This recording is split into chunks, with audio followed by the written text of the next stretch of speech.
Trying to predict the future is a discouraging and hazardous occupation because the prophet invariably falls between two stools. If his predictions sound at all reasonable, you can be quite sure that in 20 or at most 50 years, the progress of science and technology has made him seem ridiculously conservative. On the other hand, if by some miracle a prophet could describe the future exactly as it was going to take place, his predictions would sound so absurd, so far-fetched, that everybody would laugh him to scorn. This has proved to be true in the past, and it will undoubtedly be true, even more so, of the century to come.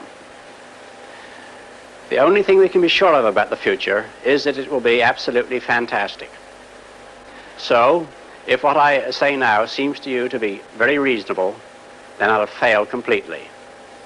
Only if what I tell you appears absolutely unbelievable have we any chance of visualizing the future as it really will happen. Let's start by looking at the city of the future. Some people think that it will be like this. And they're quite right. In fact, everything you see now already exists. All the materials, all the ideas, these things can be put into practice immediately. But what about the city of the day after tomorrow, say the year 2000? I think it will be completely different. In fact, it may not even exist at all. Oh, I'm not thinking of the atom bomb and the next Stone Age. I'm thinking of the incredible breakthrough which has been made possible by developments in communications, particularly the transistor and, above all, the communications satellite.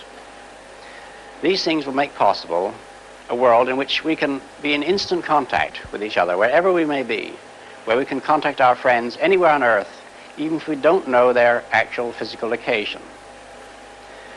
It will be possible in that age, perhaps only 50 years from now, for a man to conduct his business from Tahiti or Bali just as well as he could from London. In fact, if it proves worthwhile, almost any executive skill, any administrative skill, even any physical skill, could be made independent of distance. I am perfectly serious when I suggest that one day we may have brain surgeons in Edinburgh operating on patients in New Zealand. When that time comes, the whole world will have shrunk to a point, and the traditional role of the city as a meeting place for man would have ceased to make any sense. In fact, men will no longer commute, they will communicate. They won't have to travel for business anymore, they'll only travel for pleasure.